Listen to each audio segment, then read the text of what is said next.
ମା ଆମେ ଆଲୋଚନା କରିବା ମାତୃ ରଚନା ଭଳି ଭାଗ 10 ଜ୍ଞାନ 497।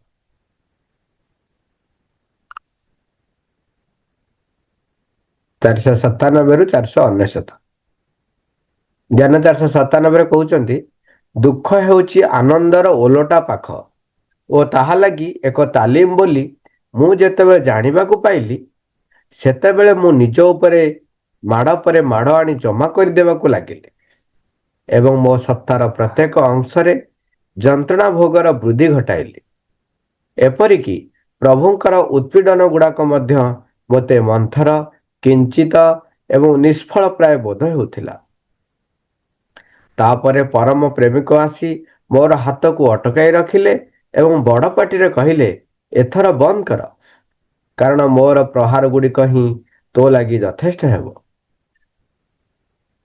ଦେଖନ୍ତୁ, ମାନେ ଏଇଟା ବୁଝିବା କଥାଟେ, ଭଲ ଭାବରେ ଆମେ ଟିକେ ମନେ ରଖିବା। ଆ ପୂର୍ବରୁ ଆମେ ଯୋଉ ଜ୍ଞାନ କାରିଗାର ପଢିକି ଆସିଲେ, କାଳେ ଆମେ ପୁଣି ମାନେ ମିସଅଣ୍ଡରଷ୍ଟାଣ୍ଡ କରିବା, ମିସକନସେପ୍ଟ ଭିତରେ ବୁଡିଯିବା, ଇ ଜ୍ଞାନ କାରିକାଟି ଆମକୁ ସେଠୁ ଉଦ୍ଧାର କରୁଛି। ଆଉ ପୂର୍ବରୁ କହିଲେ ଯେ ଦୁଃଖ ଅବସ୍ଥା ବା ସମସ୍ୟା ବା ବାଧା ବିପତ୍ତି ଇଏ ସବୁ ଯୋଉ ଆସିଥାଏ ଏବଂ ମୋ ଚତୁଃପାର୍ଶ୍ଵରେ ଯୋଉ ଘଟଣା ଘଟେ, ନିନ୍ଦୁକ ହୁଅନ୍ତୁ, ଶତ୍ରୁ ହୁଅନ୍ତୁ, ସମସ୍ତଙ୍କ ଭିତରେ ଭଗବାନଙ୍କୁ ଦେଖିବେ ଏବଂ ସବୁ ଘଟଣା ଗୁଡ଼ିକୁ ନିଜର ଅଗ୍ରଗତି ପାଇଁ ବ୍ୟବହାର କରିବେ। ତାପରେ କହିଲେ ଯେ ପ୍ରତ୍ୟେକ ଘଟଣା, ପ୍ରତ୍ୟେକ ବସ୍ତୁ, ପ୍ରତ୍ୟେକ ବ୍ୟକ୍ତି ମୋର ଅଗ୍ରଗତି ପାଇଁ ହିଁ ମୋ ଚତୁଃପାର୍ଶ୍ଵରେ ଥାନ୍ତି।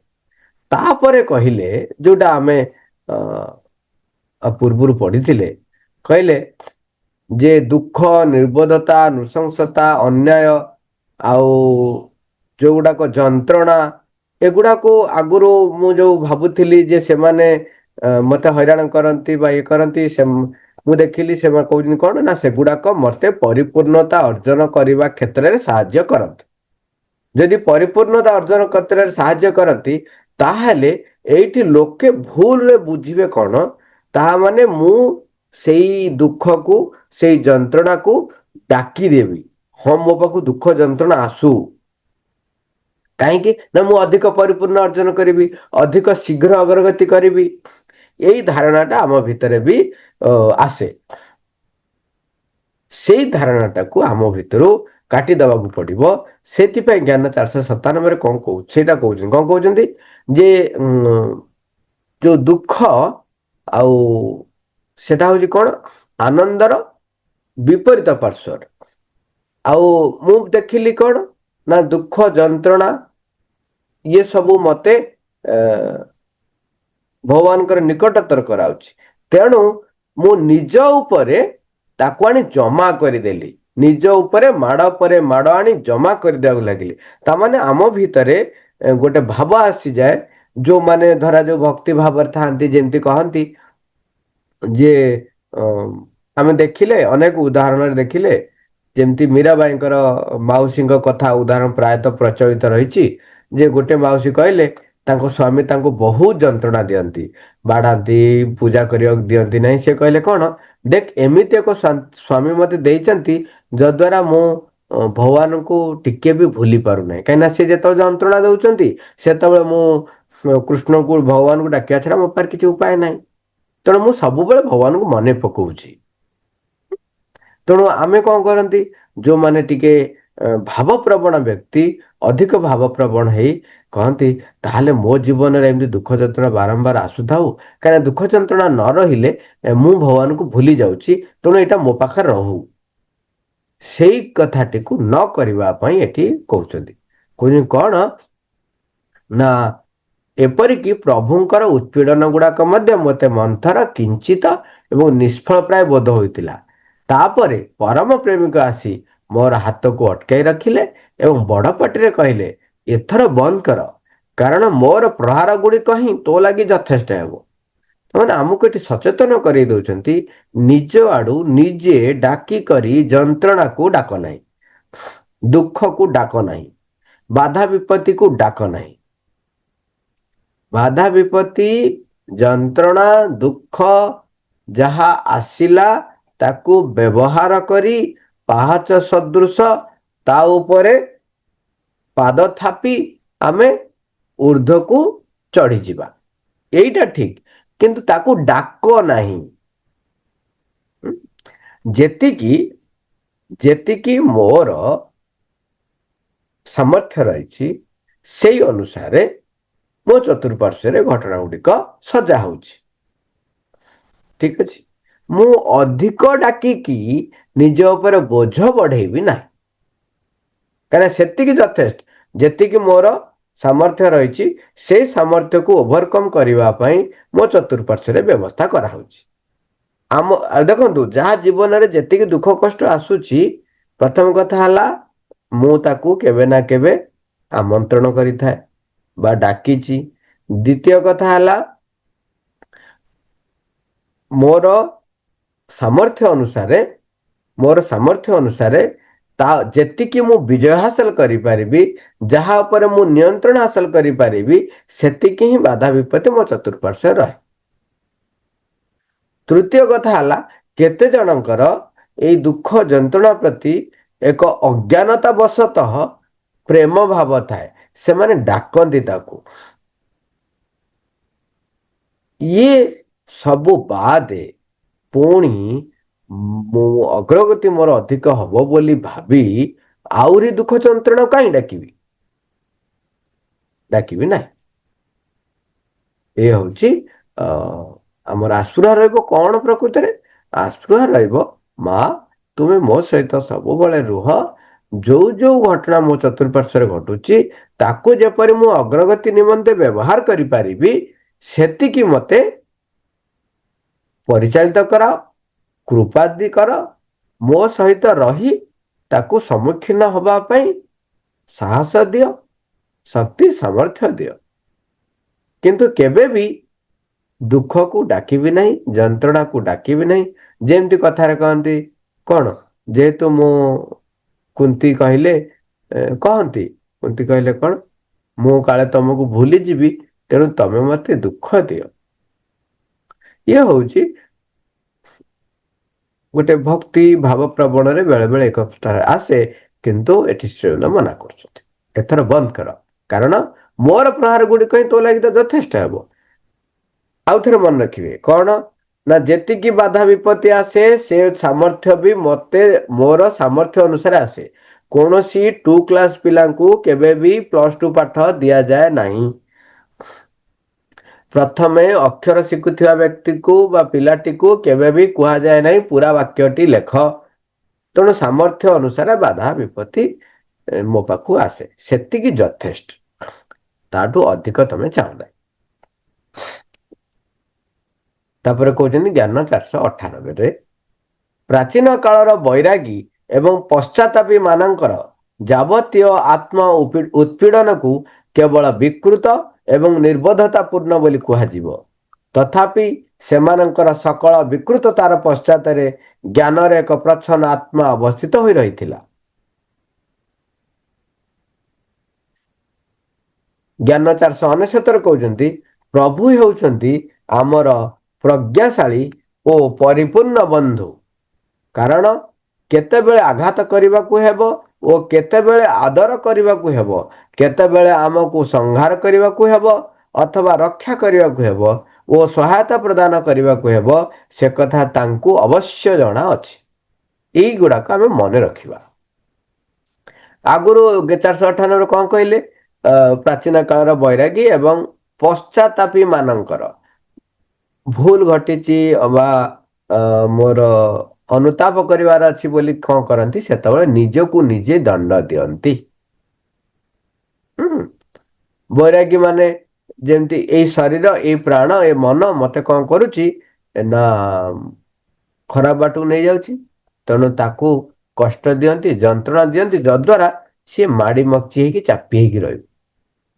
ଯେମିତି ଆମେ ଦେଖିଥିଲେ କଣ ହେଲା, ଯୋଉଟା ଆମେ ଶୁଣିଛନ୍ତି ବିଲ୍ୱ ମଙ୍ଗଳ ଯାହା ତ ପ୍ରଥମେ ଥିଲେ, ଯେତେବେଳେ ହଠାତ୍ ତାଙ୍କ ଭିତରେ ଜ୍ଞାନ ଉଦୟ ହେଲା, ଗଣିଗାରଙ୍କର କଥାରେ ସେ କୃଷ୍ଣଙ୍କୁ ଦର୍ଶନ କରିବେ ବୋଲି ଗଲେ ଗଲେ ଠିକ କହିଲେ, ଏକ ମୁହାଁ ଚାଲିଲେ ବୃନ୍ଦାବନ ଯିବି, କୃଷ୍ଣଙ୍କୁ ଦର୍ଶନ କରିବି, ଆଉ କିଛି ନାହିଁ। କିନ୍ତୁ ତଥାପି ବାଟରେ କଣ ହେଲା ନା ଯୋଉ ନାରୀକୁ ଦେଖି, ଜଣେ ସୁନ୍ଦରୀ ନାରୀଙ୍କୁ ଦେଖି ତାଙ୍କର ପୁଣି କାମ ପ୍ରବୃତ୍ତି ଜାଗ୍ରତ ହେଇଛି। ଏଇଠି ସେ ଆମକୁ ସୂଚେଇ ଦଉଛନ୍ତି କେତେ ଗୁଡେ କଥା। କଣ ନା ଆମେ ଯେତେବେଳେ ଯାତ୍ରାର ଅଗ୍ରଗତି, ଯେତେବେଳେ ଯାତ୍ରା ପଥରେ ଆମେ ଅଗ୍ରଗତି କରିବା, ସେତେବେଳେ ଅବଚେତନରୁ ବା ଆମର ନିଜର ଯୋଉ ଅବଚେତନା ଭାଗରୁ ଅନେକ ଗୁଣ ଗୁଡିକ ଉପରକୁ ଉଠିବ ଏବଂ ମତେ ସେ ପୁଣି ମାଡି ବସିବ। ମତେ ସଚେତନ ରହି ତାକୁ ପୁଣି ମାଙ୍କ ପାଖରେ ସମର୍ପଣ କରି ତା ଉପରେ ବିଜୟ ହାସଲ କରିବାର ଅଛି।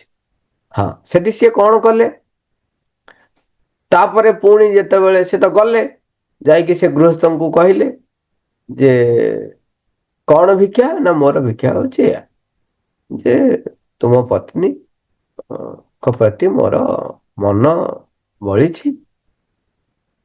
କହି ତ ଦେଲେ, ତାପରେ ତାଙ୍କ ଭିତରେ ପୁଣି କଣ ହେଲା, ଆତ୍ମସଚେତନ ଭାବ ଆସିଲା। ଯେତେବେଳେ ସେ ପତ୍ନୀ ତାଙ୍କ କନ୍ୟା ଜଣକ ଆସୁଛନ୍ତି ବା ସେ ନାରୀ ଜଣକ ଆସୁଛନ୍ତି, ତାପରେ ସେ ତାଙ୍କର ଯେହେତୁ ଜାଗ୍ରତ, ପୁଣି ତାଙ୍କୁ କଣ ଠୋକର ମାରିଆ ହେଇଗଲା ନା, ଜାଣିଲେ ନାରେ ମୁଁ ଭୁଲ କରିବାକୁ ଯାଉଛି। ସେ ସେଠୁ କହୁଛନ୍ତି କଣ ନା, ଏଇ ଆଖି ଥିଲା ବୋଲି ସିଏ ଏମିତି ଦେଖିକରି କଣ ହେଲା ନା ଭୁଲ ବାଟକୁ ଚାଲିଗଲା, ପଥଭ୍ରଷ୍ଟ ହେଇଗଲା। ତେଣୁ ସେ ଆଖିଟାକୁ ନଷ୍ଟ କରିଦେଲେ। କଣ କଲେ, ତାଙ୍କୁ କହିଲେ ତମର ଯୋଉ ମୁଣ୍ଡରେ ଖୋସା ମାରିଛନ୍ତି, ଯୋଉ ପିନ୍ କଣ୍ଟା, ସେ କଣ୍ଟା ଦିଟା ଦିଅ। ମାଗିଲେ, ସେ କଣ୍ଟା ଦିଟା ଦେଲେ, ସେ ନିଜ ଆଖି ଫୁଟେଇ ଦେଲେ। ଏଇଠି ଆଖିଟା ମତେ କଷ୍ଟ ଦଉଥିଲା, ଆଖି ମତେ କଣ କଲା ନା ଦେଖେଇଲା। ତେଣୁ ମୋ ପ୍ରକୃତରେ ଘଟଣା ସେଆ ହୁଏନି। ସିଏ କଣ କଲେ, ଆମେ ତାଙ୍କୁ ଭୁଲ ଭୁଲ ବୋଲି କହୁନୁ। ଏଠି ଆମେ ସଚେତନ ହବା କଣ ଯେ ଆଖି ଯୋଉମାନଙ୍କର ନାହିଁ, ସେମାନେ ବି ତାଙ୍କ ଭିତରେ ଯୋଉ ପ୍ରବୃତ୍ତିଟା, ସେ କଣ ଚାଲିଯିବ କି? ଚାଲିଯିବ ନାହିଁ। ସ୍ପର୍ଶ ମାଧ୍ୟମରେ, ଆଉ କଣ ମାଧ୍ୟମରେ ଆସିବ? ଆସିବା କଥା ଆସିବ, ଶୁଣିଲି କୋଉଠୁ ଆସିବ। ତେଣୁ ତା ବୋଲି କାନକୁ କାଟି ଫୋପାଡି ଦବ ନାଇଁ। ସିଏ ନିଜକୁ କଷ୍ଟ ଦିଅ ନାହିଁ। ଏଇ ଯୋଉ ନିଜ ଭିତରେ ପ୍ରବୃତ୍ତି, ପ୍ରାଣର ଗତିବୃତ୍ତି ଯୋଉଗୁଡାକ ରହିଛି, ତାପରେ ବିଜୟ ହାସଲ କରିବ। ସେଇଥିପାଇଁ କହୁଛନ୍ତି, ତଥାପି ସେମାନଙ୍କର ସକଳ ବିକୃତତାର ପଶ୍ଚାତରେ ଜ୍ଞାନର ଏକ ପ୍ରଚ୍ଛନ୍ନ ଆତ୍ମା ଅବସ୍ଥିତ ରହିଥିଲା। ଆମେ ତାଙ୍କୁ ବି ଖରାପ ଭାବିଦବାନି। ସେ କାହିଁକି ନା ସିଏ ମହତ ଉଦ୍ଦେଶ୍ୟ ରଖି, ସେତେବେଳେ ତାଙ୍କ ପାଖରେ ଯାହା ସାମର୍ଥ୍ୟ ଥିଲା, ସେ ମହତ ଉଦ୍ଦେଶ୍ୟ ରଖି ସେ ଆଖି ଫୁଟେଇ ଦେଇଥିଲେ। କିନ୍ତୁ ତା ସହିତ ବି ସଚେତନ ରହିବା ଏବେ ଯେ ସେଇଟା ନିର୍ବୋଧତା ପୂର୍ଣ୍ଣ କାମ, ସେଇଭଳିଆ କାର୍ଯ୍ୟ କରିବା। କାର୍ଯ୍ୟ ହଉଛି କଣ, ମୋ ନିଜ ଉପରେ ନିଜେ ସଂଯତ ରକ୍ଷା କରିବି ଏବଂ ମନେ ରଖିବି ଯେ ମୋ ସହିତ ସବୁବେଳେ ଦିବ୍ୟ କୃପା ରହିଛି, ପରମା ଜନନୀ ରହିଛନ୍ତି। ମୋ ପାଖରେ ବନ୍ଧୁ, ପରିପୂର୍ଣ୍ଣ ବନ୍ଧୁ, ପ୍ରଜ୍ଞାଶାଳୀ। ସେ କହୁଛନ୍ତି ପ୍ରଭୁ ମୋର ହଉଛନ୍ତି କଣ, ପ୍ରଜ୍ଞାଶାଳୀ ଆଉ ପରିପୂର୍ଣ୍ଣ ବନ୍ଧୁ। ସିଏ ମତେ କେତେବେଳେ ଆଘାତ ଦେବେ, କେତେବେଳେ ଆଦର କରିବେ, କେତେବେଳେ ସଂହାର କରିବେ, କେତେବେଳେ ରକ୍ଷା କରିବେ, କେତେବେଳେ ସହାୟତା କରିବେ, କେତେବେଳେ ଦୂରରୁ ଥାଇକି ଲକ୍ଷ୍ୟ କରିବେ, ଇଏ ସବୁ ଜିନିଷ ତାଙ୍କୁ ଜଣା ଅଛି। ତା ଅର୍ଥ ହଉଛି ସେ ମୋ ସହିତ ସବୁବେଳେ ରହିଛନ୍ତି। ଏଇ ଯୋଉ ବିଶ୍ୱାସ, ଏଇ ଯୋଉ ନିର୍ଭରତା, ଏଇ ଯୋଉ ନିଶ୍ଚୟତା ବୋଧ ଆମ ଭିତରେ ନିଜକୁ ତିଆରି କରିବାକୁ ପଡିବ। କାହିଁକିନା ପ୍ରକୃତରେ ସିଏ ଅଛନ୍ତି। ଆମେ ଯେହେତୁ ଅଜ୍ଞତା ଭିତରେ ରହିଛୁ, ସେ ଘଟଣା ଗୁଡ଼ିକୁ ଦେଖି ପାରୁନୁ। ସେ ଯୋଉ ଭଳି ଭାବରେ ମତେ ନିୟନ୍ତ୍ରିତ କରୁଛନ୍ତି, ମତେ ସତର୍କ କରାଉଛନ୍ତି, ମତେ ଆଗକୁ ନେଇଯିବା ପାଇଁ ମୋ ହାତ ଧରିକି ଅପେକ୍ଷା କରିଛନ୍ତି, ମୋ ହାତ ଧରି ଟାଣି ନେଇଯିବାକୁ ଆଗକୁ। ତେଣୁ ପ୍ରତ୍ୟେକ ମୁହୂର୍ତ୍ତରେ ଯେତେବେଳେ ସେ ଆଘାତ କରୁଛନ୍ତି, ତାଙ୍କୁ ଗ୍ରହଣ କରିବି। ଯେତେବେଳେ ଆଦର କରୁଛନ୍ତି, ତାଙ୍କୁ ଗ୍ରହଣ କରିବି। ଯେତେବେଳେ ସଂହାର କରୁଛନ୍ତି, ତାଙ୍କୁ ଗ୍ରହଣ କରିବି, କେବେ ଛାଡିବି ନାହିଁ। ରକ୍ଷା କରୁଛନ୍ତି, ତାଙ୍କୁ ଧରିବି। ଆମେ ସେଇଥିପାଇଁ ବେଳେ ବେଳେ ମନୁଷ୍ୟ ମାନଙ୍କ ପ୍ରତି କୃତଜ୍ଞତା ହଉ, ମଣିଷ ମାନଙ୍କ ପ୍ରତି ଆମର ଆଦର ଭାବ ଯାଏ ନାଇଁ। ସମସ୍ତଙ୍କୁ ଆଦର କରିବେ, ସମସ୍ତଙ୍କ ପ୍ରତି କୃତଜ୍ଞ ହେବେ। କେବଳ ଯିଏ ମୋର କଲା ବୋଲି ତା ପ୍ରତି କୃତଜ୍ଞ ହେବେ, ଅନ୍ୟମାନଙ୍କ ପ୍ରତି ନୁହଁ। ଇଏ ହଉଛି ନିମ୍ନ ମନ ପ୍ରାଣର ମା, ପରମା ଜନନୀ, ପରମେଶ୍ୱର ସବୁବେଳେ ମୋ ସହିତ ରହିଛନ୍ତି। ପ୍ରତ୍ୟେକ ମୁହୂର୍ତ୍ତରେ ମତେ ସେ ସଚେତନ କରାଉଛନ୍ତି। ଆଉ ଯେତିକି ଏଇ ବିଷୟରେ ମୁଁ ସଚେତନ ହେବି ସେତେ ସେତେ କଣ ହବ, ତାଙ୍କର ସହାୟତା, ତାଙ୍କର ଆଦର, ତାଙ୍କର ଆଘାତ, ତାଙ୍କର ସଂହାର, ତାଙ୍କର ରକ୍ଷା ମୁଁ ସବୁକୁ ବୁଝିପାରିବି। ଆଉ ଯେତିକି ବୁଝିପାରିବି ତାହେଲେ ସେତିକି ମୋର ତୀବ୍ର ହବ ଅଗ୍ରଗତି। ପ୍ରଭୁ ହଉଛନ୍ତି ମୋ ପାଇଁ ଏକ ପ୍ରଜ୍ଞାଶାଳୀ ଓ ପରିପୂର୍ଣ୍ଣ ବନ୍ଧୁ। ଆମେ ବନ୍ଧୁ କାହାକୁ କରୁଛୁ? ବ୍ୟକ୍ତିକୁ କରୁଛୁ। ଆମେ ବନ୍ଧୁ କାହାକୁ କରୁଛୁ? ସ୍ୱାର୍ଥକୁ କରୁଛୁ। ଆମେ ବନ୍ଧୁ କାହାକୁ କରୁଛୁ? ଅହଂର ପରିପୂର୍ତ୍ତିକୁ କରୁଛୁ। କିନ୍ତୁ ସେମାନେ ବନ୍ଧୁ ହୁଅନ୍ତି ନାହିଁ। ମୋର କ୍ଷମତାକୁ ବନ୍ଧୁ କରୁଛି, ଅର୍ଥକୁ ବନ୍ଧୁ କରୁଛି, ଲୋକଙ୍କର ଭଲ ପାଇବାକୁ ବନ୍ଧୁ କରୁଛି। ମତେ ଜାଣିଛୁ, ମତେ କେତେ ଲୋକ ଜାଣିଛୁ, ମୁଁ ସେଠି ଯାଇଥିଲି, ମତେ ନା ଲୋକ ସବୁ ପହଞ୍ଚୁ ପହଞ୍ଚୁ ଦୌଡ଼ିକି ଆସିଲେ। ଇଏ ହଉଛି ଲୋକଙ୍କର ପ୍ରଶଂସାକୁ ମୁଁ ବନ୍ଧୁ କରୁଛି। ଇଏ କଣ କରେ? ଅହଂକୁ ମୋଟା କରେ। ମୋଟା କରେ। ମୋର କିଏ ହଉଛନ୍ତି ବନ୍ଧୁ? ପରିପୂର୍ଣ୍ଣ ବନ୍ଧୁ। ଖାଲି ବନ୍ଧୁ ନୁହଁ, ପରିପୂର୍ଣ୍ଣ ବନ୍ଧୁ। ଖାଲି ପରିପୂର୍ଣ୍ଣ ନୁହଁ, କୋଉଥିରେ? ପ୍ରଜ୍ଞାଶାଳୀ। ସେ ହଉଛନ୍ତି ପ୍ରଭୁ। ମା ତାର ଟିପ୍ପଣୀରେ କହୁଛନ୍ତି, ପ୍ରଜ୍ଞା କେବଳ ଗୋଟିଏ, ତାହା ହେଉଛି ସେହି ସର୍ବୋଚ୍ଚ ପରମ ପ୍ରଭୁଙ୍କର ପ୍ରଜ୍ଞା। ତେଣୁ ଯାବତୀୟ ବ୍ୟକ୍ତିଗତ ଇଚ୍ଛାକୁ ତାଙ୍କରି ପାଖରେ ନେଇ ସମର୍ପଣ କରିଦେବା ଓ ସିଏ ଯାହା ଇଚ୍ଛା କରୁଛନ୍ତି କେବଳ ତାହା ହିଁ କରିବା। ଯଥାର୍ଥ ପ୍ରଜ୍ଞାର ଅଧିକାରୀ ହେବାକୁ ହେଲେ ତାହା ହିଁ ଏକମାତ୍ର ଉପାୟ। ମା, ଥ୍ୟାଙ୍କ ୟୁ ଅଲ୍।